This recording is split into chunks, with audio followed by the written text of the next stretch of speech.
नगर पालिका को पावर ही नहीं है। ये जो जमीन है, ये जो इसका काम है, वो भारत सरकार का है, न कि राज्य सरकार का। फ्लाईओवर के नीचे आप कभी बना ही नहीं सकते, क्योंकि कौन सी दुर्घटना कब हो जाए, कैसे हो जाए। आपने देखा होगा पूरे भारतवर्ष के अंदर जितने भी फ्लाईओवर्स हैं, कहीं भी चले जाओ आपने वहाँ कुछ भी देखा, कुछ नहीं बन सकता है। वहाँ आप कर सकते हो, गमले रख सकते हो, किसी को वैसे कुछ हो सकता है, बाकी परमानेंट कार्य कोई कर ही नहीं सकते आप। और अगर कोई कर भी रहा है तो किस आधार पे कर रहा है। मैं तो जहाँ मैंने भी सुना है कि नगर पालिका ने पैसे लगा के फिर बना रहे हैं। मैं समझता हूँ कि ये जो पैसे का दुरुपयोग कर रहे हैं, में जो लोगों की भावनाओं के साथ खेल रहे हैं, ये जो पैसा लगा हुआ है ये आम आदमी का पैसा है। इस पैसे की जिम्मेदार कौन होगा? इसलिए NHI से कुछ नहीं, पर पता नहीं कैसे क्या लोगों की जो भावनाएं थी, लोग समझ चुके हैं कि आपकी नीति क्या है, आप क्या करना चाहते हैं। अंग्रेजों के बाद में आपकी नीति आप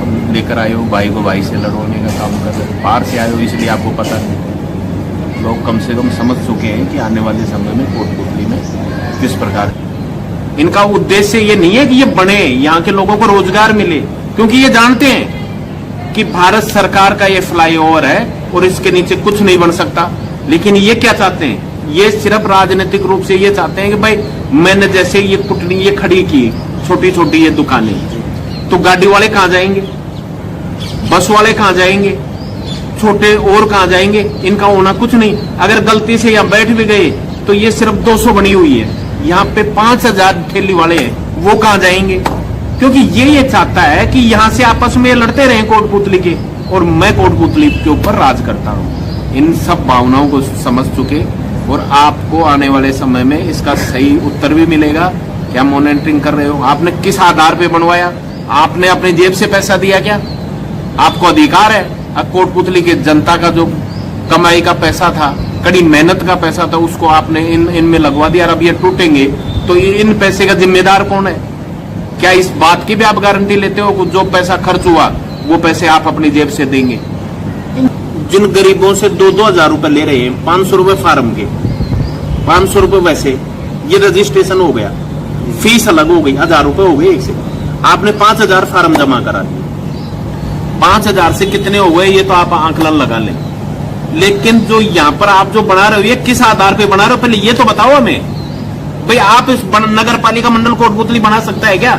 क्या इसको ये पावर है क्या? भाई अगर ये पुल को भी रोक कर यहाँ कल ये अगर पुल के ऊपर नगर पालिका का ऑफिस भी बना सकते हैं, क्योंकि मंत्री महोदय इसको मॉनिटरिंग कर रहे हैं, तो कल ऊपर भी तो ऑफिस बना सकते हैं। ये फिर आवागमन के लिए क्या रहेगा? और नीचे कल जैसे आपने देखा होगा कि 2014 या 15 में इस पुल के अंदर दरारें पड़ी, उस वक्त पूरे एरिया को खाली कर लिया। कल को वो हो गया, कोई घटना घट गई, वहां पे बड़ा हादसा हो गया, उसकी जिम्मेदारी कौन लेगा? मंत्री तो लेगा नहीं। ये तो मॉनिटरिंग कर रहा है, मरेगा कौन? नगर पालिका मंडल। उसके जिम्मेदार नगर पालिका वाले ये लिख के देने को तैयार रहेंगे कि ये काम बनवा रहे हैं? उनसे बात करते हो तो हमें तो पता ही नहीं। ये कर कौन रहा है काम? सबसे ज्यादा इसमें जिम्मेदार कहीं है तो यहाँ के ADM है, क्योंकि ADM स्वयं इसमें जितनी भी भूमि जो आपत्ति हुई है इसमें ADM है। और ADM साहब को ये सोचने की आवश्यकता है कि अगर इसके ऊपर कब्जा किया जा रहा है, कल रोड के ऊपर भी लोग कब्जा करेंगे, क्या करोगे आप? आपकी दोगली नीति रहेगी। रोड के ऊपर लोग खड़े हो गए, आप कैसे हटाओगे उनको? आप तो स्वयं कब्जा करवा रहे हो नगर पालिका के द्वारा, फिर कैसे इसको दूर करोगे? कि अगर कोई गरीब को हटाना है तो आपके साथ साथ थानों की पुलिस जाती है।